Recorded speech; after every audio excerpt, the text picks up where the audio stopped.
આજના મુખ્ય વક્તા અને મહેમાન ભાઈ શ્રી કિરણભાઈ,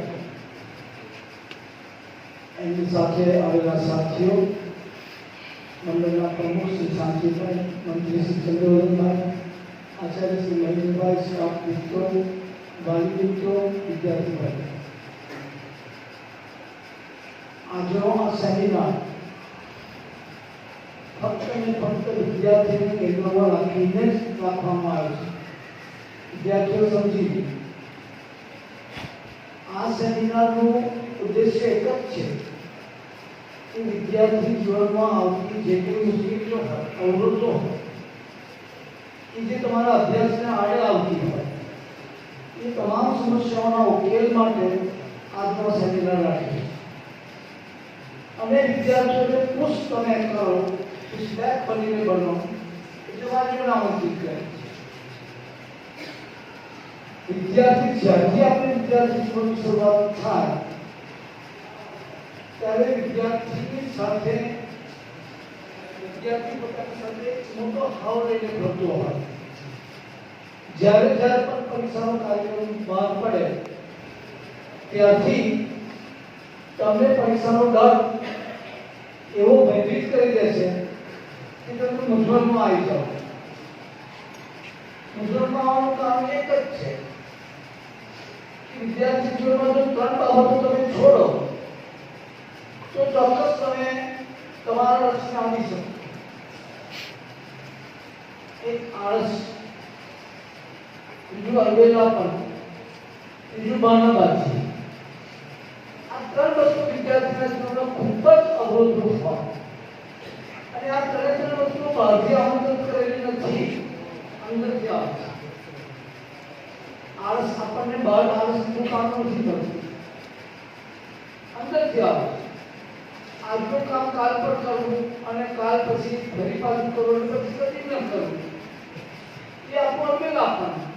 બહાનાબાજી, અભ્યાસમાં શિક્ષક તમારી ઇન્વાઇટ કરે તો કોઈ ફેમિલીમાં મૃત્યુ થયું બાળું કાઢે, બીમારીનું બાળું કાઢે અથવા અન્ય બહાનાબાજી કરે પણ આપણે પોતાની જાતે છે કરતા હોઈએ છીએ. શિક્ષક તો પછી 3 બાબતો તમે છોડો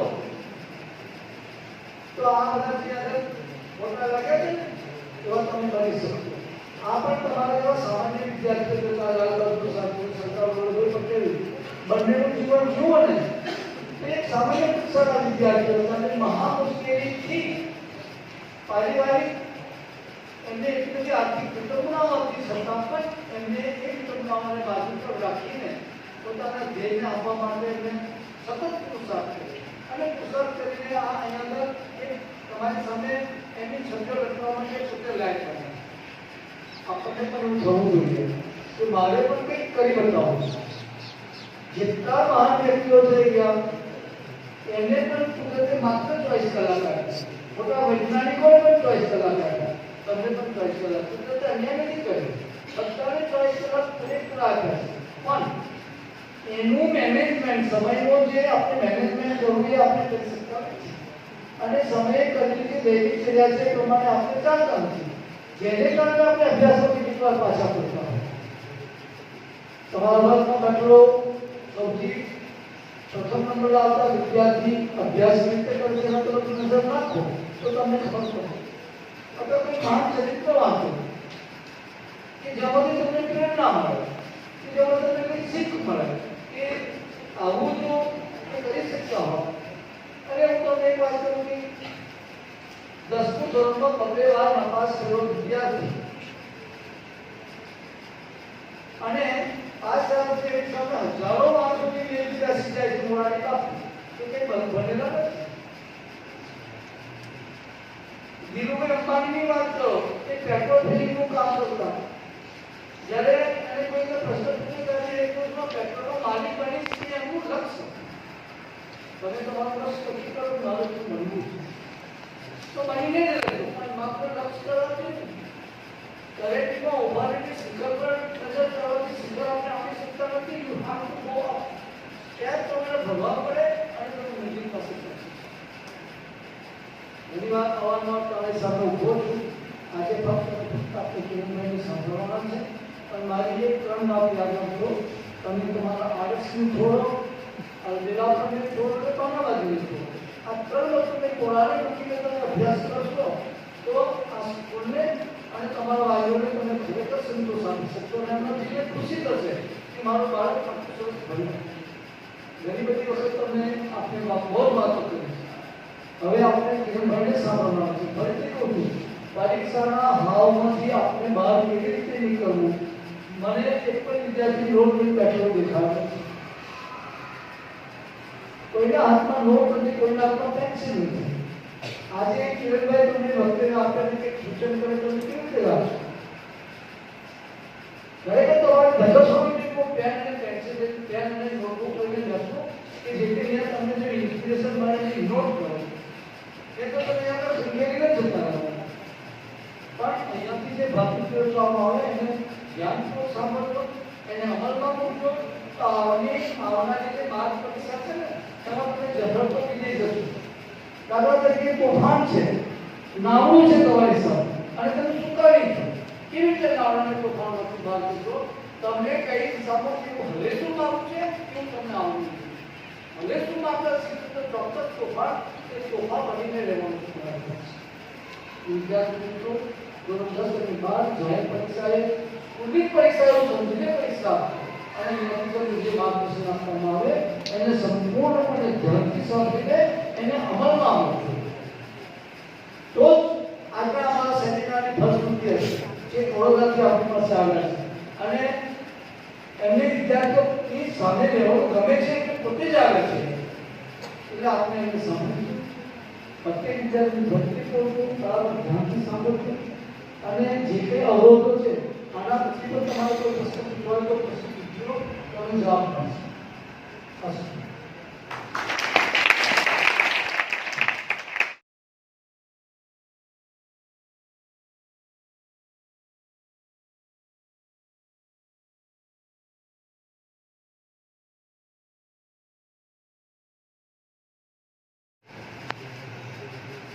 નમસ્તે. નમસ્તે.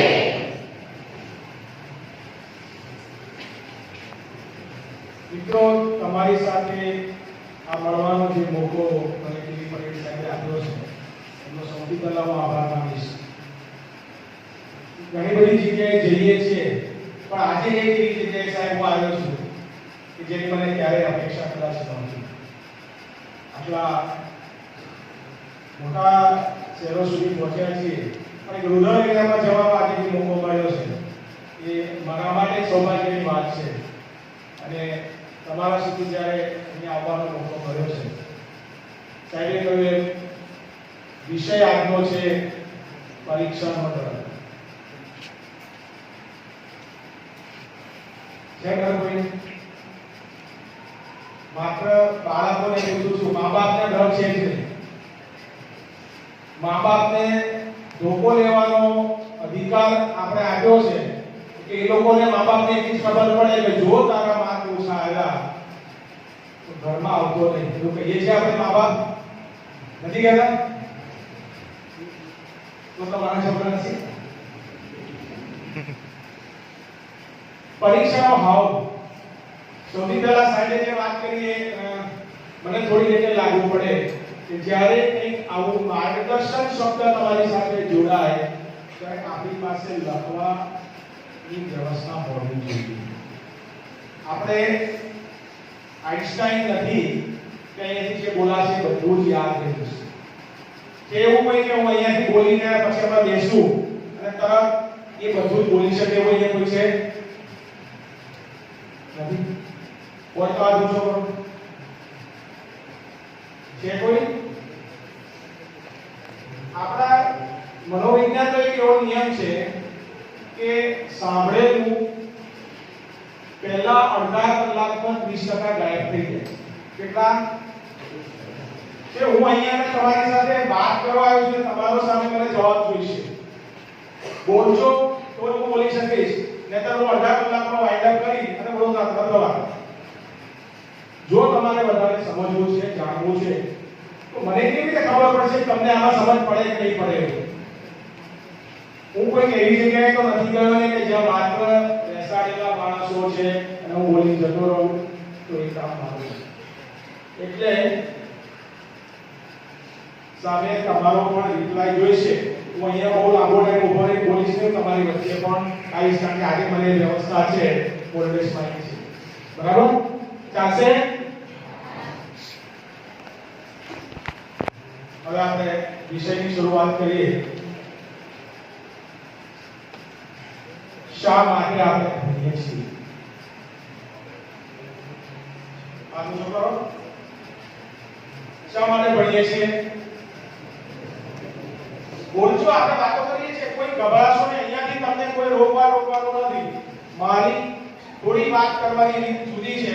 કદાચ જોઈએ તો તમને અહીંથી માઇક મોકલાવું, કોઈને બોલવું હોય તો હું જાતે આવી જઈશ, પણ જેટલું તમે મને બોલશો એની સામે હું તમને જવાબ આપી શકીશ. એટલે શા માટે આપણે ભણીએ છીએ? છે કોઈની પાસે પ્રશ્ન છે? તો આપણે આ મુદ્દો જવાબ દઈને પછી આગળ જઈએ. ચાલો.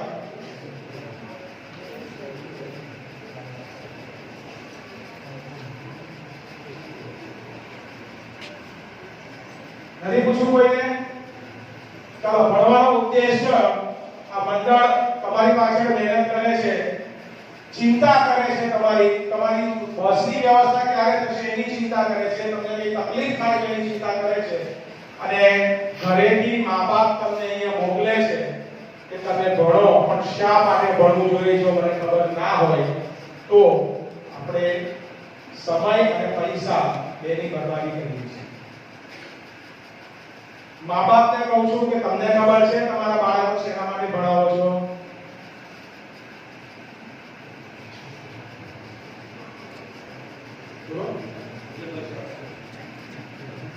બાળકના ઉજ્જવળ ભવિષ્ય માટે ભણાવે છે.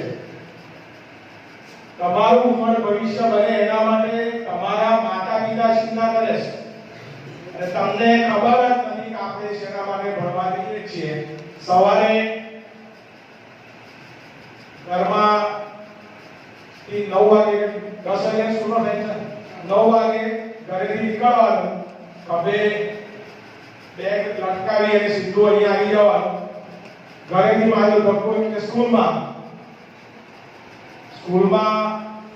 સાહેબે કહ્યું એવું કે ક્યાંક બહાર બેઠા હોય કે એકાદ મિનિટ ભરીને ગુલ્લો માર્યો, અને પછી અહીંયાનો 5 વાગ્યાનો સમય પૂરો થાય એટલે અહીંયાથી પાછું જે હતું એ લગાવી ઘરે જઈને મૂકી દીધું. પછી કામ આપણે આ કરીએ છીએ. આના માટે ભણીએ છીએ. તો જવાબ આપજો. તમારી પરીક્ષા હું લેતો નથી. બરાબર? શેના માટે આપણે ભણીએ છીએ આપણને એ ખબર હોવી. સૌથી પહેલી વસ્તુ આ છે, મોટા ભાગના બાળકોને એ ખબર જ નથી હોતી હું શેના માટે ભણું છું. અને પર્ટિક્યુલર આજે આપણી પાસે 10 અને 12 ના વિદ્યાર્થીઓ છે. 8 અને 9 ના હોય તો અતિ અગત્યનું છે, પણ એ નથી.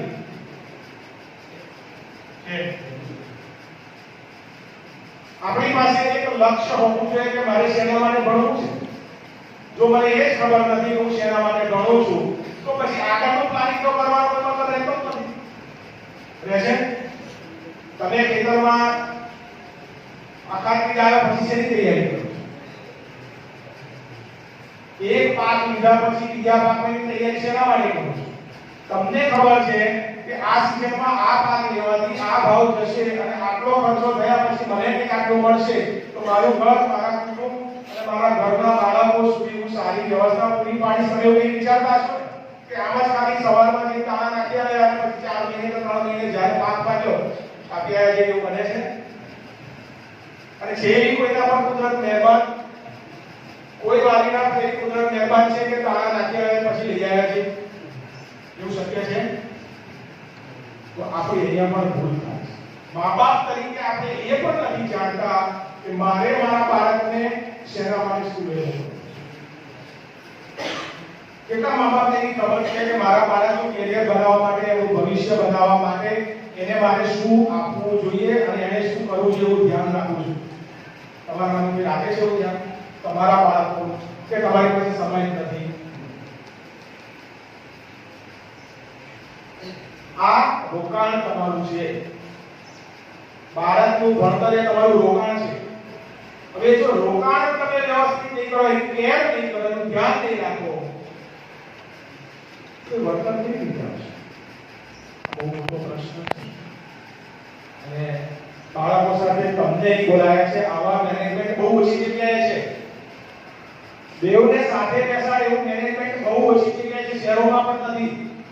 એકલા વાલીઓની મીટિંગ થાય છે, એકલા બાળકોની મીટિંગ થાય છે. એની માટે સાહેબને કદાચ ખબર હશે કે શહેર સાથે તો નાતો છે. બેઉને સાથે બેસાડે છે. આવું સરસ પ્લાનિંગ, આટલી ઓછી દીર્ઘદ્રષ્ટા વ્યક્તિઓ તમારી વચ્ચે છે, તો મા બાપની સૌથી પહેલી ફરજ બને છે કે તમારું બાળક શેના માટે સ્કૂલે જાય છે એ નક્કી કરો. અહીંયાથી તમને બધો સપોર્ટ આપવા માટે મેનેજમેન્ટ તૈયાર છે, શિક્ષકો તૈયાર છે. આવી મળવું જોઈએ કે મારા બાળકમાં શું ખામી છે, મારે મારા બાળકને આવું કંઈક બનાવવું છે, એની શક્યતા કેટલી છે એ શિક્ષક કહી શકશે તમને. એનું આકલન એની પાસે છે કે આ કયા વિષયમાં કેટલું હોશિયાર છે, કયા વિષયમાં ક્યાં નબળું છે, એના માટે શું કરવું જોઈએ. એક્સ્ટ્રા ક્લાસની પણ સાહેબે વાત કરી. આવું બધું તમારા માટે તૈયારી છે, પણ તમને જો તૈયારી મા બાપ તરીકે નથી, તો તમારા બાળક માટેની જવાબદારી બીજો કોણ લેશે? એટલે બહુ અગત્યની વાત છે કે મા બાપ તરીકેની સૌથી પહેલી ફરજ આપણી છે કે આપણું બાળક, અને 10મું અને 12મું ધોરણ એ આપણા માટે વાલી તરીકે એનું એક બેરોમીટર છે, માપ તકતી છે કે અહીંયાથી આપણું બાળક કઈ જગ્યાએ જઈ શકે એ આપણે આકલન કરી શકીએ છીએ. બાળકોએ 10મા અને 12માની ચિંતા કરવાની જરૂર નથી, પણ મા બાપે ચોક્કસ કરવી જોઈએ. અને મા બાપે ચિંતા કરવાની પાછળનું કારણ એવું નથી કે તમે બાળકને ધમકાયા કરો, ધમકાવવાનું નથી, પણ તમને ખબર હોવી જોઈએ કે 24 કલાક સાહેબે કહ્યું જ્યારે બધાને મળ્યા છે એક સરખા, અને એક મિનિટ અને સેકન્ડમાં કોઈને પ્લસ માઈનસ કશું મળતું કોઈને નથી મળતું. ઈશ્વરે જે વ્યવસ્થા સમયની ગોઠવી છે એ બધા માટે સરખી છે. અબજોપતિ માણસ પણ એક સેકન્ડ વધારાની ઈશ્વર પાસેથી લઈ શકે નહીં, ગમે એટલા રૂપિયા આપે તો. કે વ્યવસ્થા એવી કોઈના માટે નથી. મારી પાસે, તમારી પાસે વર્લ્ડના ટોપ નોચ પૈસાદાર વ્યક્તિ પાસે પણ સમય ખરીદવાની તાકાત નથી, અને બીજી એક તાકાત પણ નથી, ગયેલો સમય રિવર્સ કરવાનો. કોઈની પાસે તાકાત નથી. આ બે વસ્તુ ક્યાંય કોઈની પાસે નથી. જે છે એનો ઉપયોગ કરતા જેને આવડી ગયું એનું જીવન બની ગયું. વિદ્યાર્થીઓ યાદ રાખજો, 24 કલાકના સમયનો સદુપયોગ કરતા જો તમને આવડી ગયું તો તમારું જીવન બની જશે. ગયેલો સમય અને આવનાર સમયમાંથી 1 સેકન્ડ વધારાની તમને મળશે નહીં. ગયેલા સમયને તમે રિવર્સ કરી શકવાના નથી, કોઈની પણ તાકાત નથી. બહુ જ ધ્યાનપૂર્વક આ શબ્દો તમારા મગજમાં ઉતારી લેજો કે 24 કલાકમાંથી તમારી પાસે ભણવા માટેનો સમય કેટલો છે.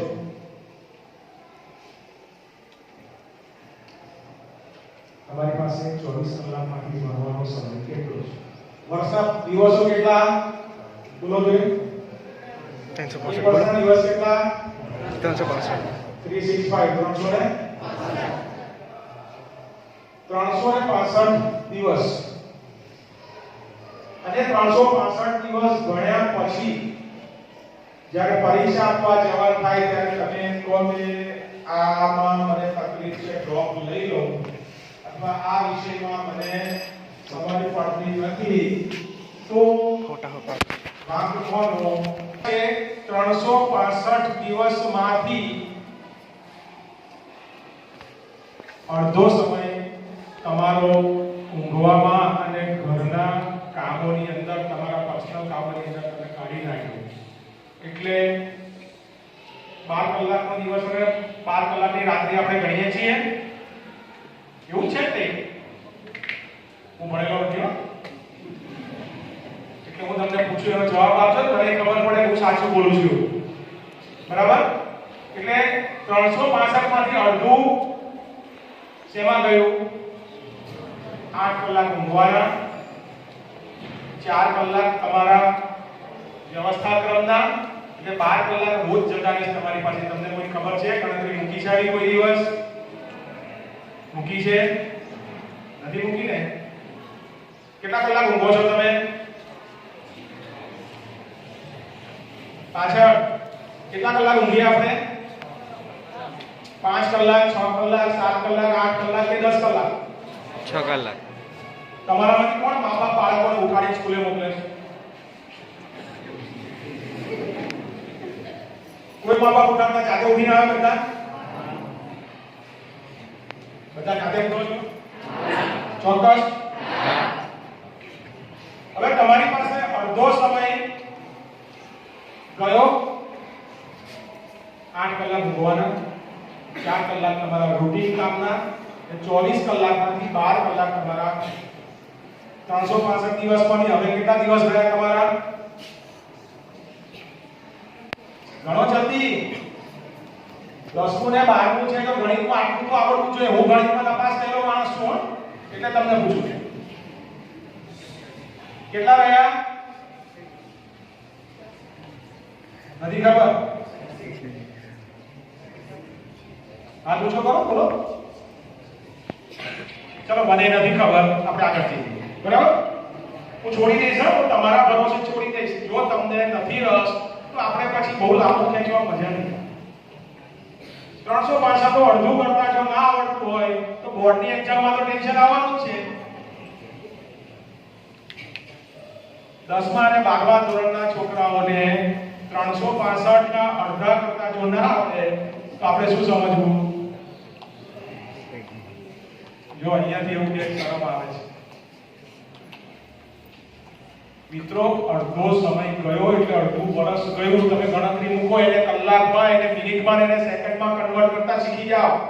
સમયને જે નથી સાચવતો એને સમય સાચવતો નથી.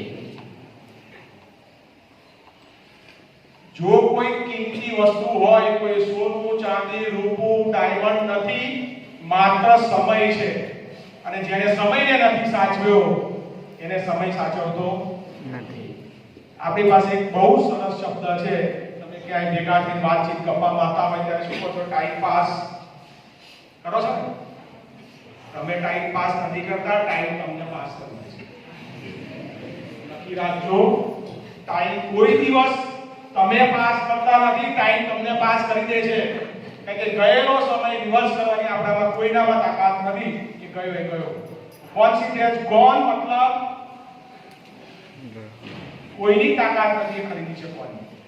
એટલે હવે અડધો જ સમય રહ્યો છે. એમાંથી 10 થી 5 તમારી સ્કૂલ છે. આપણે લખવાનું તો શું લાયક નથી, એટલે હું અહીંયા આગળ લેશન કરવા આવ્યો છું એવું મને લાગે છે. જ્યારે પણ સમય મળે તો આ એક કેલ્ક્યુલેશન દરેક પાસે માંગો. 365 days minus 12 hours per day એટલે અડધું વર્ષ ગયું. અડધા વર્ષમાંથી પર ડે સ્કૂલના અવર્સ 10 થી 5 એટલે 5 એટલે 7 કલાક થયા તમારા. 7 કલાક સ્કૂલ અવર્સ કાઢી નાખો. 12 કલાકમાંથી 7 કલાક ગયા હવે તમારી પાસે રહ્યા કેટલા કલાક? 5 કલાક. કેટલા રહ્યા? હવે મને નતું આવડતું પણ ગણિત સાહેબ પાછી શીખું છું. 5 કલાક તમારી પાસે રહ્યા. 5 કલાક રોજના તમને મળે છે. એ 5 કલાકમાંથી તમે કેટલા વિષય ભણો છો? 6 વિષય સુધી. 8 વિષય ભણો છો. પર ડે 8 વિષય માટે તમને 5 કલાક આપવામાં આવે છે. કેવી રીતે પરીક્ષાની તૈયારી કરશો? રોજ એક વિષયને 1 કલાક આપવો હોય તો 8 કલાક જોઈએ તમારી પાસે છે? 5 જ કલાક છે.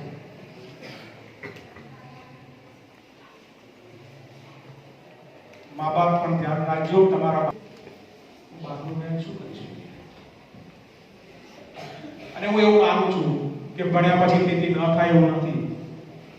આજે ગુજરાતમાં તમારી પાસે કદાચ માહિતી છે કે નહીં ખબર નથી, પણ ગુજરાતમાં આજે ચાર્ટર્ડ એકાઉન્ટન્સી કર્યા પછી ખેતી કરનાર વ્યક્તિઓ છે અને વર્ષે કરોડો રૂપિયાની ઉત્પન્ન લેનારા લોકો છે. થોડું ધ્યાન દઈએ તો ભણવું એટલે નોકરી કરવી, ધંધો કરવો ના, એવું જરૂરી નથી. ભણ્યા પછી પણ ઉત્તમ ખેતી કરી શકાય. હવે ખેતી એ બિઝનેસ છે, પરંપરાગત ખેતી રહી નથી. એટલે આપણા મા બાપ ખેતી કરે છે અને દરેક મા બાપની ઈચ્છા એવી હોય કે સાલું હવે તો મજૂરી કરી થાય એટલે છોકરું નોકરી કરે. સરકાર બધાને નોકરી આપવાની, અને હવે આ સરકાર તો ક્યારે બધું પ્રાઇવેટાઇઝેશન થઈ રહ્યું છે, કોન્ટ્રાક્ટ સિસ્ટમ પર જ નોકરી મળવાની છે. તો એવા સમયમાં આપણે બાળકને શું કરવું જોઈએ એવું નોલેજ અપાવવાની જરૂર છે. મારો આજનો સબ્જેક્ટ છે કે આપણે કેવી રીતે આપણા બાળકને પણ સમયની પાબંદી મને કેટલી હશે એ વિષય એટલો જ લાંબો છે અને હું જેમ કહ્યું તો લગભગ ત્રીજા મુદ્દા પર હું પહોંચ્યો નથી. છતાંય તમારી જો ઈચ્છા હશે તો તમે કહેશો ત્યાં સુધી આપણે લઈશું, અને તમે થાકી જાઓ એટલે આપણે બરાબર. તો બાળકો માટે મા બાપની જેટલી ચિંતા હોવી જોઈએ એટલી બીજાને ન હોય, કારણ કે બાળક હજુ બાળક છે, પણ એના કલાકોનું મેનેજમેન્ટ, એના સમયનું મેનેજમેન્ટ બાળકે કરવું પડશે અને એનું ધ્યાન મા બાપે રાખવું પડશે કે મારું બાળક, હવે તમે સમજી ગયા છો 5 કલાકથી વધારે એની પાસે સમય નથી રોજનો. હવે એક દિવસ જો તમે એને લગ્નમાં લઈ જાઓ છો તો એના 5 કલાક માઈનસમાં સમય થઈ જાય. આપણા બાળકોને આપણે ભણાવવા છે તો સમય પાલન શીખવાડવું જ પડશે. હવે 5 કલાકમાંથી 8 કલાક આપણે કરવા જ પડશે. કેવી રીતે કરશો? 5 માંથી 8 કલાક, 2 કલાક ઓછું ઊંઘવાના. 5 માંથી 8 કલાક કરતા આવડે છે કોઈને? કોઈને નથી આવડતું?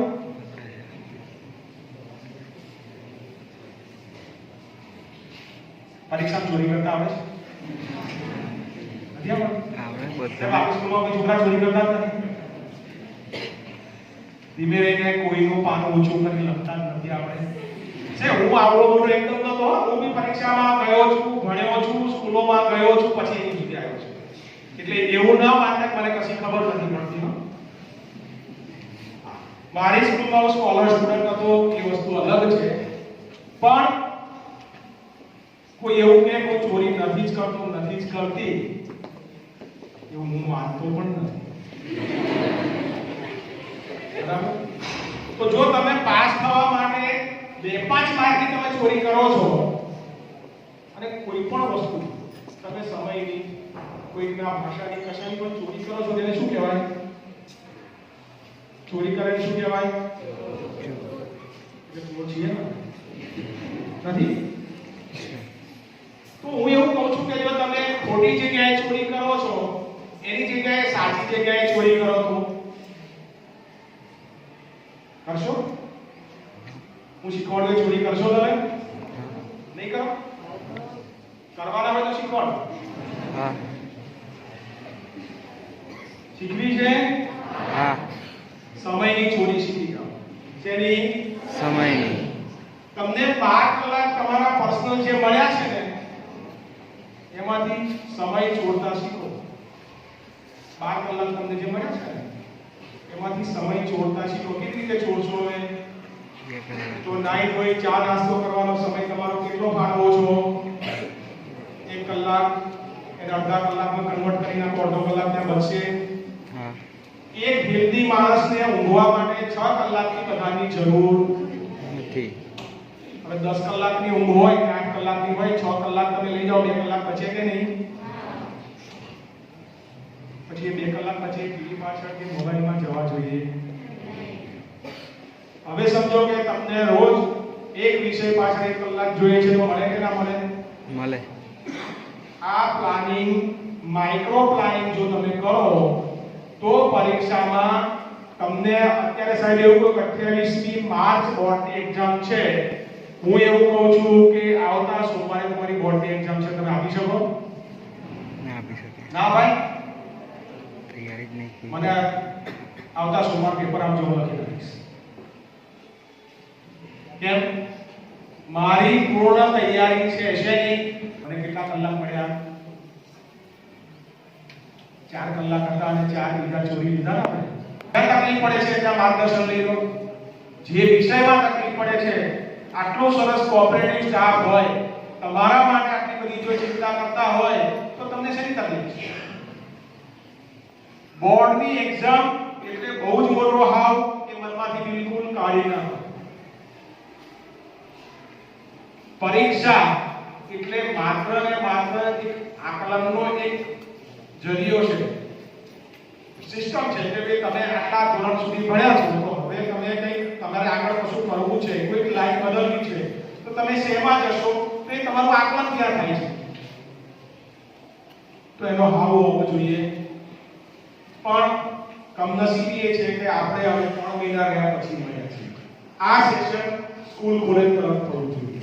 તો day 1 થી આ માઇક્રો પ્લાનિંગ શરૂ થાય અને દરેક વિદ્યાર્થી એને જો ફોલો કરે, જેને ભણવું છે, જેને સારા ટકાએ પાસ થવું છે અને જેના મા-બાપને પોતાના બાળકની ચિંતા છે, એ જો આમાં ધ્યાન આપે, આ બંને સાથે મળીને જો કામ કરે તો એ બાળકનું ભવિષ્ય ચોક્કસ ઉજ્જવળ બને અને એ ધાર્યા માર્ક સાથે પાસ થઈ છે. સમયની સાથે સાથે આપણે ધ્યેય નક્કી કરવું પડે.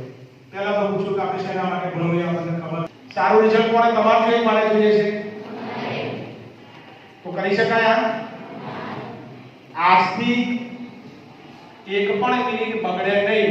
5 કલાકની ઊંઘ અને એ સિવાયનો બધો જ સમય રૂટીન તમારું 1.5 કલાકનો લગભગ બધું પતી જાય, ચા નાસ્તો ને આપણે બધું જ. તો બાકીનો બધો સમય જો તમે હજુ આજથી પણ એક મિનિટના હિસાબ સાથે ભણવા પાછળ મૂકો તો હજુ પણ શક્ય છે કે કદાચ તમારી હમણાં ગયેલા ટેસ્ટમાં કદાચ તમારા 60 માર્ક આવ્યા હોય કોઈ વિષયમાં તો 70-80 ઉપર તમે જઈ શકો. હજુ પણ એ પોસિબલ છે. એટલે ધ્યેય નક્કી કરવું પડશે માટે કયા વિષયો સાથે ભણવું છે આપણે નક્કી કરવું પડશે. એ નક્કી કર્યા પછી એકલું પુસ્તકીય જ્ઞાન કામ લાગતું નથી.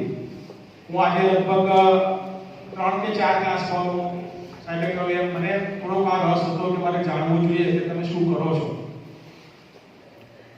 બધા અલગ અલગ વિષયોની બુક્સ અને નોટ્સ લઈને બેઠેલા હતા. હવે જે કહું છું એ જરા સહેજ ધ્યાનથી સાંભળી લેજો કે ભણવાની પદ્ધતિ શું હોય છે. અહીંયાથી એક બે રિમાર્ક મને બહુ સારા જોવા મળ્યા છે જે તમને અહીંયા મળે છે. મા બાપે પણ પોતાના બાળકોને આ બુક્સ જોવા જોઈએ. હવે સમય હોય છે તમે બાળકોની જેમ તમારી પાસે પણ ભરપૂર બધું કામ જ કામ છે. આજે તમારું ઇન્વેસ્ટમેન્ટ છે એની પાસે તમે જો ધ્યાન નહીં રાખો તમારું બાળક શું કરે છે તો તમે જેવું ઈચ્છો છો ને એવું એનું જીવન નહીં. તમે મજૂરી કરી છે, બાળક પણ મજૂરી જ કરશે.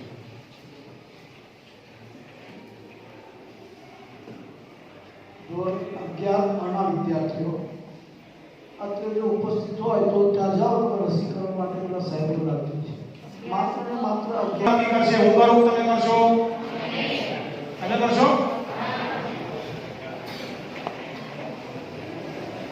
જેટલું કહ્યું છે એમાંનું થોડુંક લેશન કાલે પરમ દિવસે સાહેબની સમયસર પ્રમાણે તમારી પાસે લેશે. એટલે માત્ર મેં પહેલા કહ્યું એવું છે કે અડધા કલાકમાં 30% વાઇપ આઉટ થઈ જાય છે અને બીજા દિવસે બીજું 50% નીકળી જાય છે. એટલે જરા મેકિંગ રાખજો કે જતું ના રહે. બરાબર? કારણ કે અહીંયા જે વ્યવસ્થા ગોઠવી છે એની જે મહેનત છે એ ઊભી નીકળે એવો તો પ્રયત્ન આપણે કરવો જોઈએ કે એમને તમારી ચિંતા છે. બરાબર છે? હવે ધ્યેય નક્કી કર્યા પછી શું કરવાનું? તમે નક્કી તો કરી લીધું મારે આ ભણવું છે, આ કરવું છે, આ તરફ જવું છે, આ લાઈનમાં જવું છે અને અહીંયા સુધી પહોંચ્યા પછી ધ્યેય તો નક્કી થઈ ગયો. પણ ધ્યેય નક્કી થયા પછી હું અહીંથી બરોડા જઉં છું નક્કી કરી લઉં અને પછી એની ઓફિસમાં બેસી રહું પહોંચાય? ના પહોંચે. નક્કી તો કરી લીધું, ના પહોંચે તો શું કરવું પડે? મહેનત કરવું પડે અહીંથી જવા માટે. જવું પડે. વાહન વ્યવસ્થા નહીં તો ચાલતા પણ શરૂઆત તો કરવી પડે ને. એ દિશા તરફ જવાની શરૂઆત કરવી પડે. હા તમે કરશો? હા હવે એ નક્કી કર્યા પછી એ દિશા તરફ ચાલવાની શરૂઆત કરવાની જવાબદારી કોની? અમારે હવે એ દિશા તરફ તમે સાચી દિશામાં જાઓ છો એ ધ્યાન રાખવાની જવાબદારી કોની? અમારે મા બાપ. એટલે શિક્ષકો તો અહીંયા રાખી રહ્યા છે. એમણે તો જે શરૂઆતમાં કહ્યું એક એક પોઈન્ટ મને એટલો યાદ છે. એ લોકો બધી તરફથી તમારા માટે ધ્યાન રાખવા તૈયાર છે. તમે શું કરો છો? બહુ સરળ વાત તમને સમજાવી દઉં. તમારે કશી વસ્તુ જોઈતી હોય એનો આખો સ્ટાફ તમારા માટે તૈયાર છે. અહીંનું મેનેજમેન્ટ તમારા માટે તૈયાર છે. અમારા જેવા વડોદરા સુધી લાવવા માટે મેનેજમેન્ટ તૈયાર છે. એક વખત નહીં, 5 વખત, 10 વખત હું પણ તમારી સાથે આ રીતે વાતો કરવા તૈયાર છું. તમે તૈયાર છો? તો એ ચાલવાની શરૂઆત કરવી પડે. મારે અહીંથી બરોડા જવું છે તો મારે કોઈને પૂછવું પડે કે ભાઈ અહીંથી શું વ્યવસ્થા છે, બસ કેટલા વાગે જાય છે, બીજા શું વ્હીકલ ક્યાં સુધી લઈ જાય, ત્યાંથી આગળ શું વ્યવસ્થા છે. જો હું એના તરફ ફોકસ કરું, શું કરું?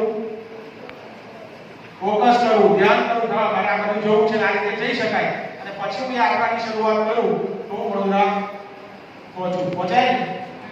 પણ ઓફિસમાં બેસીને વિચાર્યા કરું તો જેટલા સારા વિચારો ભણવા માટે ધ્યેય નક્કી કરે છે, એના તરફ જવા માટે નક્કી કરીએ તો પછી એને શું કરવું પડે? અમલમાં મૂકવા.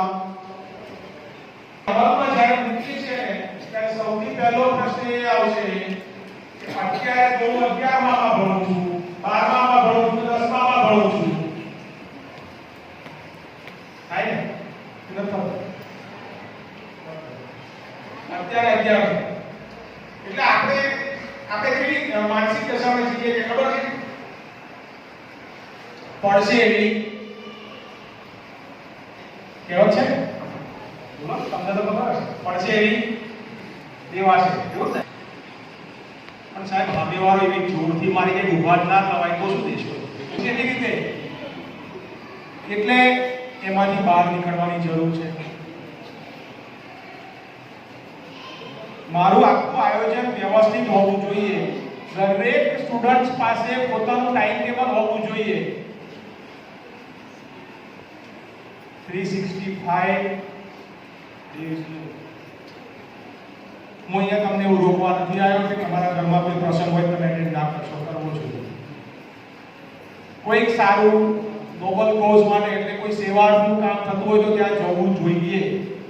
કોઈ રોકતું નથી.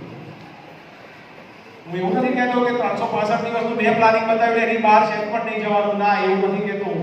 હું એવું કહું છું કે તમે 365 ડેઝનું જ્યારે પ્લાનિંગ કરી નાખ્યું અને એમાં કોઈ જગ્યાએ બ્રેકઅપ આવ્યું, તમે કોઈ જગ્યાએ બહાર ગયા, કોઈ સેવાર્થે બહાર ગયા, કોઈ સંસ્થામાં કામ કરો છો ત્યાં ગયા, અથવા તો કોઈ મેરેજમાં કુટુંબને ત્યાં ગયા, આવી કઈ જગ્યાએ ગયા, તમને એટલી ખબર હોવી જોઈએ કે મારા અહીંયા આટલા કલાક મેં ત્યાં ગયા છે. એ કલાક પાછા મારે ત્યાંથી સેટઅપ કરવાના છે. પેલા જે બાકી બચ્યા છે તેમાંથી તમારી પાસે જે સમય બચ્યો તો બાકીનો એમાંથી પેલા કલાક પાછા લઈ આવવાના છે. એટલે 5 કલાકની કોઈ ચાર્જિંગ કરવી પડે. રમવાનો સમય 2 કલાક કાઢ્યો હોય, 2 કલાક કાઢ્યો હોય તો 2 દિવસ બંધ કરવું પડે. પણ પ્રાયોરિટી શોને આપવી પડશે તમારે? તમારા ધ્યેયને, તમારા ભણતર. તમારા ધ્યેય અને ભણતરને જ્યારે તમે પ્રાયોરિટી આપશો ને ત્યારે ચોક્કસ તમારું ધાર્યું રિઝલ્ટ તમારા હાથમાં હશે. ક્યાંય અટવાવ છો, ક્યાંય ગૂંચવાવ છો, નથી સમજ પડતી તો તમે ચોક્કસ માર્ગદર્શન લઈ શકો. અને હું નથી માનતો કે તમને ક્યાંય તકલીફ પડતી. અહીંયા તમને ભણાવવામાં આવે છે બધા જ વિષય? બધા વિષય ભણાવે છે ને 8-8? હા. હે? આ બધા વિષય તમને ભણાવે અને છતાંય તમને કોઈ વિષયમાં નથી આવડતું એવું બને છે? બને છે ને? હા. એનું કારણ શું ખબર તમને? મોબાઈલ કેવી રીતે ઓપરેટ કરવો એનો ઓફિશિયલ કોઈ ક્લાસ નથી. છે? કોઈ જગ્યાએ મોબાઈલ કેવી રીતે વાપરવાનો એનો ક્લાસ છે? કોઈ જગ્યાએ કોર્સ ચાલે છે? કોણ શીખવાડી ગયું તમને? જાતે. આ કોણ શીખવાડી ગયું અને કેવી રીતે આવડ્યું? આવડે મોબાઈલ વાપરતા? આવડે છે? સ્કૂલમાં તો સબ્જેક્ટ નથી, કોઈ જગ્યાએ ક્લાસ નથી. અચ્છા, એનું મોબાઈલ કેવી રીતે વાપરવો એવું ઓનલાઈન બી કશું જ નથી. છે કોઈ જોયું છે? તો કેવી રીતે આવડી ગયું? અને એ બી પાછું ઇંગ્લિશમાં. જ્યાં ગુજરાતીના વાંધા છે ત્યાં ઇંગ્લિશમાં તમને મોબાઈલ આવડી ગયો. કેવી રીતે આવડી ગયો? કોણે શીખવાડ્યું? છે એની કોઈ બુક? મોબાઈલમાં આવી રીતે નંબર સ્ટોર થાય, આવી રીતે ઉપયોગ થાય, આટલું તો ઠીક છે. તમને બધાને બહુ સારી ગેમો રમતા આવડતું છે. આવડે છે ને? અને એક વર્ષ ઓનલાઈન ભણાયું છે એટલે એમાંથી અડધો સમય આપણે એમાં કાઢ્યો છે. એવરેજ છોકરાઓએ આ કામ કર્યું છે એવું છેલ્લા 1.5 વર્ષથી જ્યાં જ્યાં પણ થયું તેમને માર્ક કર્યું છે. તમે કર્યું હશે એવું માની ચાલો છું. કદાચ ન કર્યું હોય તો અતિ ઉત્તમ. જો નથી શીખવાડ્યું, જેનો ઓફિશિયલ કોઈ કોર્સ નથી, જેની ઓફિશિયલ કોઈ બુક નથી, છતાંય જો એ તમને આવડતું હોય તો જે ભણાવે છે કેમ ના આવે? એક પ્રશ્નાર્થ ચિહ્ન તમારા માટે છે. અને એ એટલા માટે છે કે તમને એમાં એટલો ઊંડો રસ નથી. છે કોઈ સબ્જેક્ટમાં તમને તકલીફ પડે છે તો જો તમે મોબાઈલ શીખી શક્યા હોય તો એ સબ્જેક્ટ તમે કેમ ન શીખી શકો? એ મારો તમને પ્રશ્ન છે. કેમ ના આવડે? તમે તમારી જાતને આ પ્રશ્ન કરવો જોઈએ કે મને આ કેમ નથી આવડતું. પણ જો તમે ઇન્ટરેસ્ટેડ છો, તમને એમાં રસ છે કે ના મારે શીખવું જ છે, તો તમે એનો રસ્તો શોધી કાઢશો કે આ સર પાસે જઈશ તો મને આનું સોલ્યુશન મળશે, અથવા આ કોઈ હોશિયાર સ્ટુડન્ટ છે એની પાસે જઈશ તો એની પાસેથી મને આનો રસ્તો મળશે. જો તમને એમાં રસ છે તમે રસ્તો શોધશો. રસ નથી તો ઘરની બહાર તમે નીકળવાના પૂછવા જ નહીં જવાના. એને ચોકડી મારો છો. એટલે સાચી જગ્યાએ પોતાના રસને કેળવો. સાચી જગ્યાએ પોતાના રસને કેળવો. મજબૂરીથી ખેતી કરીએ તો ઉપરવાળો જે આપે લઈને ઘેર જઈએ, અને રસપૂર્વક ખતથી ખેતી કરીએ તો ધાર્યું પરિણામ લઈને ઘેર જઈએ. તમારા માટે પણ આ જ લાગુ પડે છે અને તમારા બાળકો માટે એટલું ધ્યાન તમારે રાખવું જોઈએ. પણ આપણે ત્યાં એવું છે ને, જે હોશિયાર છે એની પાછળ આપણે આપણું બાળકને દોડાવીએ છીએ. એવું શક્ય નથી. એ બધા જ હોશિયાર બાળકો એક નંબર પર જઈને ઉભા રહે છે એવું રિઝલ્ટ પણ સ્કૂલ આપી શકવાય નથી. એવી વ્યવસ્થા નથી. પણ એવું પણ ન માની લો કે મારું બાળક પેલાના કરતા 2-5% ઓછા લાવીને ડફોર છે. ના, એવું નથી. એવું બિલકુલ નથી. અને વિદ્યાર્થીઓ, તમે એટલું ધ્યાનમાં રાખજો કે તમે તમારા ભણવા સિવાય ઇતર વાંચનની જો તમારી વ્યવસ્થા હોય તો તમારે એવા લોકોની જીવન ગાથા વાંચવી જોઈએ. વ્યવસ્થા નથી મળી ને છતાંય એ લોકો વૈજ્ઞાનિકો થઈને ઉભર્યા. ન્યૂટનની પાસે કોઈ પણ કોલેજની ડિગ્રી નહોતી. એ ખબર પડી? ન્યૂટન પાસે કોલેજની ડિગ્રી હતી? કેટલું ભણેલો હતો એ? બસ નથી ખબર. અચ્છા, ન્યૂટને કયો નિયમ શોધ્યો? હા, ગુરુત્વાકર્ષણ બળ.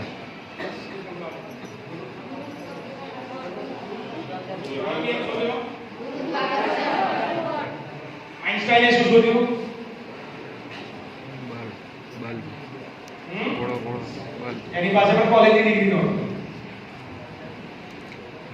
તમને જાણીને નવાઈ લાગશે કે આ બધા જ ટોપ લોકો પાસે પણ આ વ્યવસ્થા નહોતી. આઈન્સ્ટાઈને તો સ્કૂલમાંથી બહાર કાઢી દીધું. એની મમ્મીને કહ્યું હતું કાલે લઈ જાઓ, આના માટે ભણવાનું કામનું જ નથી. એ માણસને બહુ શું.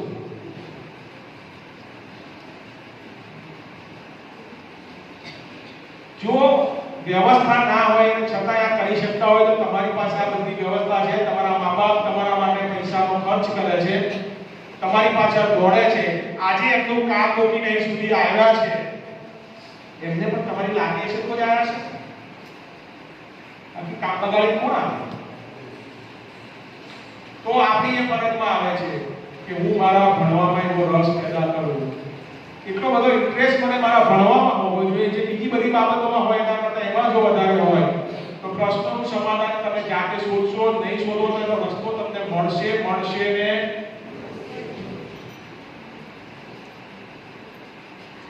બહુ જ થોડા દિવસ પછી વિવેકાનંદની જયંતિ આવી રહી છે. આપણા દેશના એક એવા યુવા આપણે કહીએ છીએ એની જયંતિ આવે છે ને, એ ખબર કોઈને? વિવેકાનંદ જયંતિની ખબર છે? એમનું સૂત્ર ખબર છે? શું?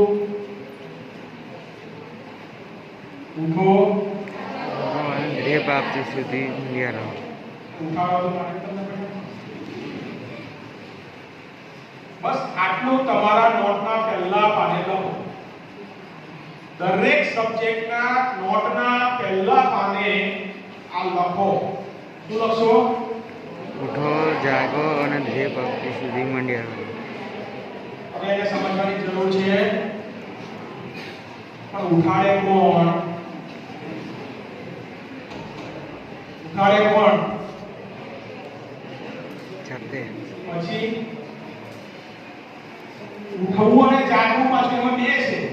ઉઠો, જાગો, પછી ધ્યેય પ્રાપ્તિ માટે. ધ્યેય નક્કી કર્યો હોય તો ઉઠીએ, નહીંતર ઉઠીએ જ શું કરવા? હા, ધ્યેય નક્કી કર્યો હોય તો ઉઠવું જોઈએ, જાગવું જોઈએ. એટલે ધ્યેય નક્કી કર્યા પછી ઉઠો, જાગો અને ધ્યેય પ્રાપ્તિ માટે શું કરવું પડે? ન થાય ત્યાં સુધી ક્યાં મંડ્યા રહેવું પડે આની પાછળ. એ ધ્યેય હાંસલ ન થાય ત્યાં સુધી એ દરેક વિષય પાછળ એટલા ખર્ચથી મહેનત કરો અને પ્રબળ પુરુષાર્થનો બીજો કોઈ વિકલ્પ. આ બધા બધું બહુ છે, ખાલી રિબ્રેશન કરવો એવો છે કે એટલો પ્રબળ પુરુષાર્થ કરો. પણ આપણે નક્કી એવું કરીએ છીએ કે મારે બીકોમ કરવું છે, આટલા ટકા તો બહુ થઈ ગયું, આટલા બધા એડિશન મળી જાય છે, બરાબર ને? કદાચ વધારે આવીને શું કરવાના? મિત્રો એટલું લખી રાખજો કે જ્ઞાનથી ઉત્તમ કશું જ નથી. જ્ઞાનના પૈસાથી તોડી શકાય છે, ન પૈસાથી ખરીદી શકાય છે, અને એનાથી ઉત્તમ આ વિશ્વમાં કશું જ નથી. ભણો તમે કોઈ પણ લાઈનમાં, જરૂરી નથી કે 80% કે 100% કે ડોક્ટર જ બનવું. ના, એવું જરૂરી નથી. પણ ઉત્તમમાં ઉત્તમ પ્રાપ્ત કરવું એ જો આપણું લક્ષ્ય હોય તો એના માટે પૂરેપૂરી મહેનત કરવી જોઈએ. અને એ મહેનત એવી હોવી જોઈએ કે આપણા હાથમાં જ્યારે સર્ટિફિકેટ આવે ત્યારે આપણા સબને તાળી પાડવાનું મન થાય કે યસ, આણે મહેનત કરી છે. અને એવા એક ક્લાસમાં જો 40 છોકરા આપણે બેસાડતા હોય તો 40 એ 40 એવા હોવા જોઈએ.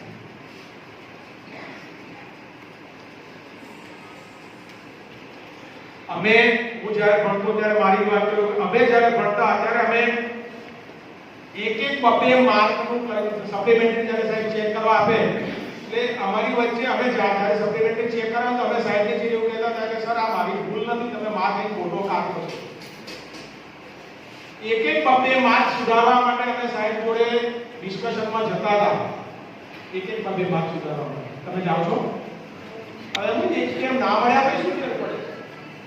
ના, મારી મહેનત છે, મને ખબર છે કે આ 100% સાચું છે તો તમે સર આગળ કહી શકો યસ સાહેબ આ એકદમ સિદ્ધાંતિક તમે જે શીખવાડ્યું એ પ્રમાણે છે અને આનો રેફરન્સ તમારી નોટબુકમાં આપો.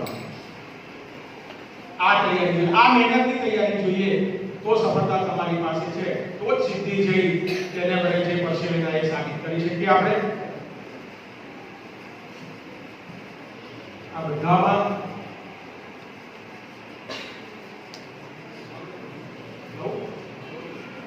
તમને વાંધો છે કોઈને? ના. બોરિંગ થતું હોય તો આપણે સુઈ જઈએ. હવે આ જે તમે આ સબ્જેક્ટ પર જ્યારે ચાલો છો ત્યારે જેટલા પણ મેં પોઈન્ટ્સ તમને કહ્યા છે એમાં સૌથી મોટો અને અગત્યનો જે પોઈન્ટ આવે છે એ છે કે એકાગ્રતા. યાદ રહેતું નથી રહેતું. યાદ એકાગ્રતા નથી, ધ્યાનમાં રહેતું નથી. લખવા બેસીએ ત્યારે પહેલા એક કે બે સેન્ટેન્સ લખાય અને પછી બાકીનું કંઈ આઈ જાવ કોઈને. એના માટેની આયુર્વેદિક દવા મારી પાસે છે.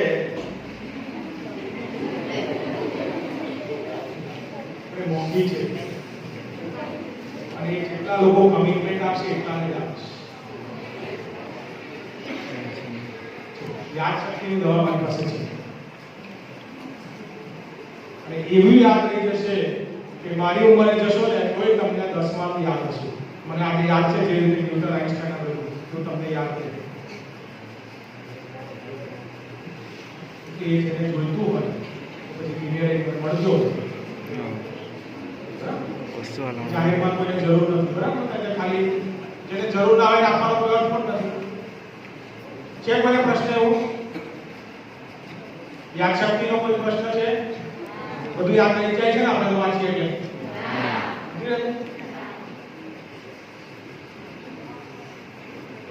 ધ્યાન કેટલા કરીએ છીએ?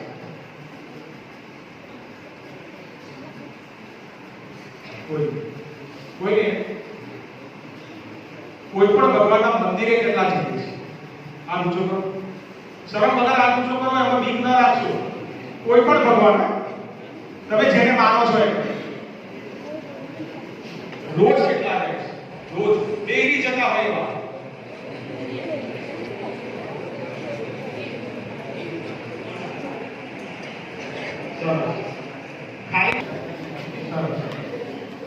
મંદિરે જતી વખતે કોઈને કોઈ અનુભવ થાય છે? હું તમને જે શીખવાડું છું એ થોડું ધ્યાનથી સમજજો. વડીલો તમે પણ ધ્યાન આપજો કે આપણે ત્યાં આ ધર્મસ્થાનો કેમ છે, એની પાછળના કારણો શું છે. તો આપણે દુનિયાભરના વિચારો, માનસિક તણાવો આ બધું લઈને દિવસ દરમિયાન ફરતા હોઈએ છીએ. આપણો દિવસ આપણે આ કરીએ છીએ ને, ઈયળ લાગી ગઈ અને ફૂદા લાગી ગયા કે જીવા લાગી ગઈ, આપવાનો સમય થયો, મજૂર નથી, વરસાદની પછી આગાહી છે, આ બધું છે. તો છોકરાઓને એમની પરીક્ષાનું છે, વિષયનું હશે, આ વિષયનું લખ્યું નથી ને સાઈડ ચેક કરવાના, સહી કરવાના છે. કોના બીજા કોઈ નોટમાંથી કોપી મારી લેવાની, આ બધું કરીએ ને આપણે. આ બધું જ તમારા મગજમાં ચાલતું હોય પણ આપણે જઈએ છીએ ખરા, આપણા ધર્મસ્થાનોમાં, મંદિરોમાં જઈએ છીએ પણ કોઈ દિવસ આપણે માર્ક નથી કરતા. આપણે હવે તો સિસ્ટમ જુદી થઈ ગઈ છે. હવે તો કદાચ આમ રોડ પર નીકળતા હોય અને આમ આ બાજુ મંદિર હોય તો આમ ચાલતા આમ કરી લે એટલે ભગવાનના દર્શન થઈ જાય. આપણો બધો સેનો ભગવાન છે તો ઘરે મા બાપને કેટલા ભાગે લાગે છે? મા બાપને પગે લાગે એવા કેટલા બાળકો છે? તમારા બાળકો જે છે, બાળક તમારું જે તમને પગે લાગતું હોય વાત કહેવાની નહીં, કોઈ નહીં. અને કદાચ લાગે તો કેવું લાગે? હવે હમણાં 3 દિવસ પહેલા જે રિસેપ્શનમાં જઈને આવ્યો, પગે લાગવાની સિસ્ટમ છે કે ભૂલી છે અંદર વાત કરે. મિત્રો આ જગ્યાએ તમે પોતે હવે કાલથી અનુભવ કરજો કે તમે કોઈ પણ આવી સંસ્થામાં, કોઈ પણ આવા મંદિરમાં તમે જશો, તમે અફવાઓમાં જશો ને તમારા વિચારોમાં બદલાવ હશે. તમે નોંધ લેજો. તમારા વિચારો જો નથી બદલાતા ને તો આપણે પાકેલી તુવેરમાં બફાઈને એવું આંગળું છે એવા આપણે આંગળું છીએ. એ જગ્યાઓનો પ્રભાવ એ છે કે તમે બાકીનું બધું ભૂલી અને અંદર જશો એટલે તમને થોડીવાર જે મંદિરમાં, જે ભગવાનના મંદિરમાં ગયા છે એનું નામ યાદ આવી જશે, એનું કંઈ ગુણ યાદ આવી જશે, એનું કોઈ મંત્ર યાદ આવી જશે. આવું સડન બીજા બધા વિચારોને બ્રેક વાગીને કેવું શરૂ થાય છે આવું ક્યારે નોંધ લીધી છે તમે કોઈ કેવું ગપ્પા મારું છું આવું દિવસ આપણે વિચારવું એવું વિદ્યાર્થીઓ તમારામાં નહીં પણ છે કે કેમ મંદિર જવાનું તો ચાલતા વિચારોને જો બ્રેક મારવી હોય જે કામના નથી જે જરૂરી નથી પણ મનુષ્ય સ્વભાવમાં આ બધું ચાલતું હોય દોડતું જ હોય સતત ત્યારે એમ જો બ્રેક મારવી હોય તો રોજ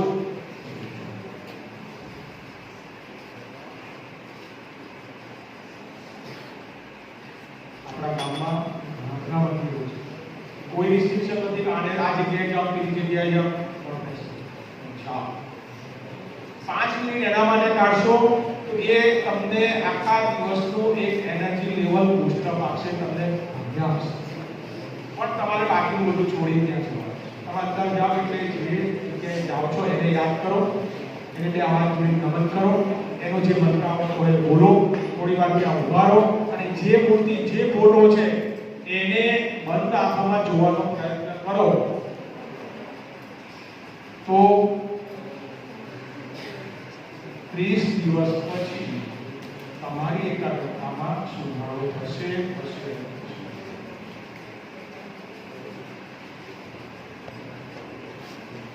અઘરી વાત તો લાગે જ છે કે 30 દિવસ મોનિટરિંગ પીરિયડ છે ભલે અત્યાર સુધી નથી લાગ્યા પણ લાગવાથી એમના હૃદયમાંથી જે એનર્જી ડિસ્ચાર્જ થાય છે એમના શરીરમાંથી એ સીધી તમને મળે અને કોઈની શુભેચ્છા જ્યારે આપણને મળે ને ત્યારે આપણા શરીરમાં પોઝિટિવ એનર્જી ડિસ્ચાર્જ થાય અને ડિસ્ચાર્જ થયેલી પોઝિટિવ એનર્જી તમને એક નવું ઉત્સાહ આપે એની પાછળનું કારણ આ છે વૈજ્ઞાનિક કારણ એવી રીતે રોજ સવારે સૂર્ય દર્શન સૂર્ય અર્ધન પણ કરી શકાય અને સમગ્ર સૃષ્ટિ ઉપર ઊર્જા આપનાર એક જ તત્વ છે માત્ર સૂર્ય એટલે એ પણ કરી શકાય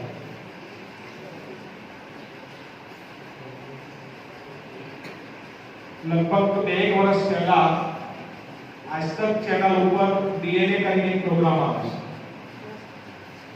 એના પર ગાયત્રી મંત્રનું એક બહુ જ લાંબુ વિશ્લેષણ જે તે વખતે આવ્યું હતું અત્યારે YouTube પર કદાચ અવેલેબલ હશે સર્ચ મારજો તો તે જોવાનું છે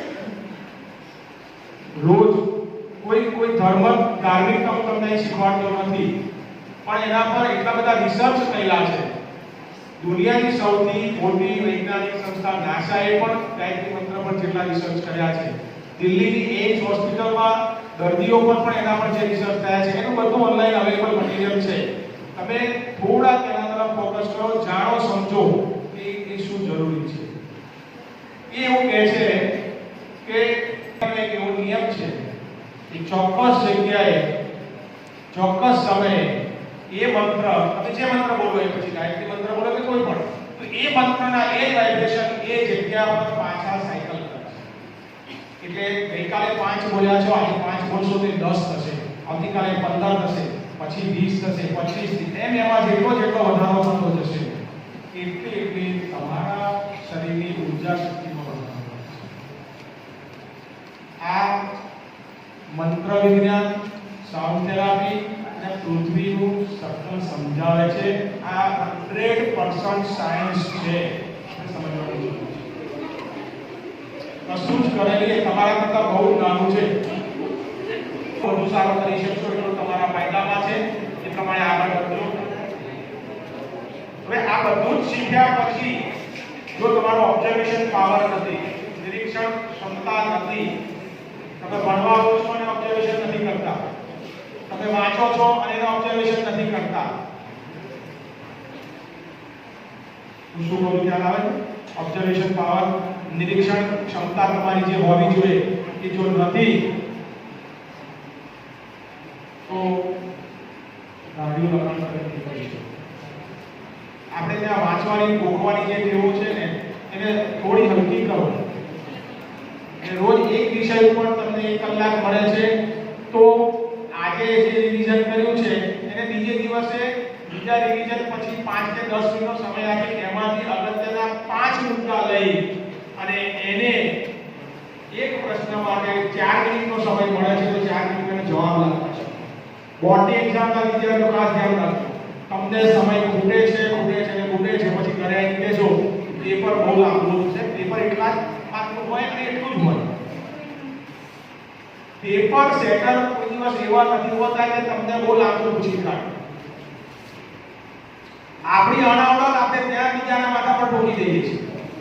એનો એક દાખલો આપો કે અહીંયાથી બહુ દૂર નહીં, લગભગ 15 કિલોમીટર એક મસ્ત પડતી વાડી છે જેની અંદર બધા જ પ્રકારના વૃક્ષ છે. કેવા છે? બધા જ પ્રકારના વૃક્ષ છે. અને વાડીનો માલિક બહુ જ ઉદાર છે, કરોડપતિ છે અને બહુ દિલદાર માણસ છે. એટલે એણે બહાર એક બોર્ડ માર્યું છે મોટું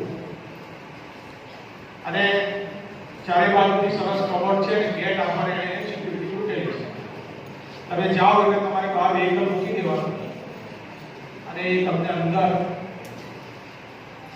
ચેક કરી જવા દે. તમને કશું સાવધાન કે તેરી અંદર લઈ જવા દેતા.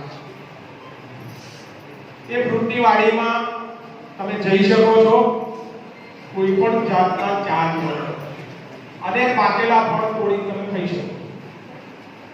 તમારાથી ખવાય એટલા ખાઈ શકો છો. જવું છે? જવું છે કોઈને? આ ફ્રૂટની વાડીમાં તમે જાઓ, તમારાથી ખવાય એટલા ફળ ખાઓ. તમને કોઈ રોકટોક નથી, બહાર લઈ જવાતા. આ શરત હોય એટલે લોકો જાય ખાઈને પાછા. એવા બે મિત્રો એક વખત ત્યાંથી નીકળતા હતા, એમને એમ થયું ચાલો આપણે જઈએ. એ ત્યાં ગયા. નિયમ મુજબ એમને બહાર બધા વ્હીકલ મુકાઈ દીધા, એમની પાસે જે હતું બધું બહાર મુકાઈ દીધું. પછી એમને અંદર જવું. મિત્રો બહુ જ ખાસ મિત્રો હતા પણ એકને ફ્રૂટ જોઈ અને જીવ જાગ્યો ના રહ્યો એટલે એણે મારા પરથી અલગ અલગ પ્રકારના ફ્રૂટના બધા પેટ ભરી દીધા. બીજો જે જોડે હતો ને એને એમ થયું કે આ માણસે આટલું સરસ આયોજન કર્યું છે, તો આની પાછળ કેવી રીતે એને શું કર્યું હશે એ તો જાણવું પડશે. એટલે એને ફ્રૂટ ના કાઢ્યું પણ એને એ અંદર જે બધું વ્યવસ્થા સંભાળનાર જે માણસ હતો, જે છોડવાને ઉછેરવાનું કામ કરતો હતો, એને સાચવવાનું કામ, એ બધું જે કરતા હતા એ ભાઈ એને મળી ગયા એટલે એને એક સાથે સમય કાઢ્યો. પેલા ભાઈ ફરી ફ્રૂટ ખાધા અને પેલા ભાઈએ એક એક જગ્યાએ જઈને દરેક છોડની માહિતી દીધી. પેલો વારે ઘડી એમ કે તારા જેવો કોઈ મૂર્ખો નથી, આટલું સરસ ખાવાનું છોડી તું કઈ આ મગજ મારી કરે છે. દેવજન વાત કરી તમારા હિસાબે હોશિયાર કોણ?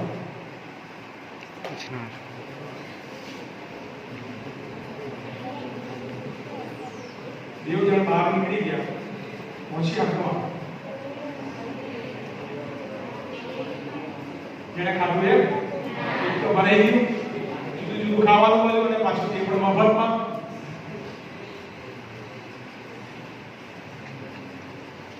હોશિયાર નહીં?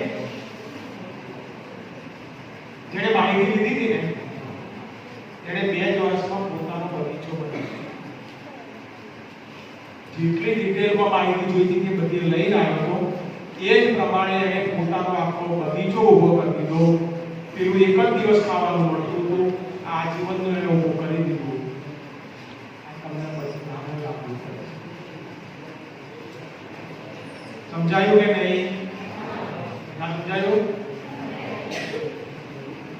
તમારું વિઝન ક્યાં હોવું જોઈએ? ક્યાં હોવું જોઈએ? આપણી દ્રષ્ટિ ક્યાં હોવી જોઈએ? ટૂંકી નહીં, કેવી? લાંબી હોવી. આજે એક દિવસે ખાવાનું આપશે, પછી શું? અહીંયા તો એણે નક્કી કર્યું કે હું હવે શીખી ગયો છું અને એને ધીમે ધીમે પોતાને કંઈ શરૂ કર્યું તો એને આજીવન એના બાળકો સુધીની વ્યવસ્થા બનાવી. ભણવામાં પણ આ નિયમ લાગુ કરે. કેટલું વિચારો છો, લાંબુ કેટલું વિચારો છો, એ પ્રમાણે આયોજન કરો, એ પ્રમાણે મહેનત કરો તો એવા પરિણામ પ્રાપ્ત થાય. એટલે એ પણ જવાનું છે. આટલું બધું કર્યા પછી પણ કોઈ કારણસર કદાચ આપણને સફળતા ના મળે. આમ તો એવું કહેવાય છે અસફળતા એ સાબિત કરે છે કે સફળતાનો પ્રયત્ન પૂરા હૃદયથી થયો. અસફળતા એ સાબિત કરે છે કે સફળતાનો પ્રયત્ન પૂરા હૃદયથી કર્યો નથી. પણ જો સફળતા જોઈએ છે તો એના તરફ દ્રઢ સંકલ્પ અને પ્રબળ પુરુષાર્થ હોય. શું જોઈએ? દ્રઢ સંકલ્પ અને પ્રબળ પુરુષાર્થ. તો સફળતા આપણા હાથમાં જ છે. પછી 28 તારીખની પરીક્ષા 20 તારીખે આવે તો પણ હું તૈયાર છું, અને આવતા અઠવાડિયામાં આવે તો પણ હું તૈયાર. તમે તૈયાર છો? હવે આજે ભણ્યા આવે તો આજે તો શીખવાડી આવું હે ને? પણ આપણું કેરિયર આવું હોવું જોઈએ. ભણવા જઈએ છીએ તો આપણું લક્ષ્ય અત્યારે માત્ર ભણવાનું હોવું જોઈએ. પણ ઘણા બધાને જુદા જુદા બહુ જ બધા એવા બધા શોખ પેદા કર્યા હોય છે કે જે તમારી કેરિયરમાં કદાચ કોઈ કામમાં મોબાઈલની ગેમ શુદ્ધ નહીં શીખવાની. આના પર બહુ જ ખુલ્લી બહેસ થઈ ચૂકેલી છે કે બાળકની એકાગ્રતા મોબાઈલ ગેમથી વધે છે. સાવ ખોટી વાત છે. આપણે એને સાબિત કરીએ છીએ એનાથી કોઈ એકાગ્રતા વધે છે. એના માટે મેં તમને જે જડીબુટ્ટી આપી દીધી છે એના તરફ ફોકસ કરજો. છતાંય કદાચ સફળતા નથી મળી તો એનો અર્થ એવો નથી કે મારે નિરાશ થવું જોઈએ. કરતા જાણ કરોડિયો હોય પડી પછડાય. એક જાડુ કરવા માટે કરોડિયો કેટલી વખત નીચે થાય, પડે, ઉપર જાય ત્યારે જાડુ. તો કદાચ એકાદ વખત અસફળતા મળે તો એનો મતલબ એવો નથી જીવન એક પૂરું થઈ જાય છે. આ તો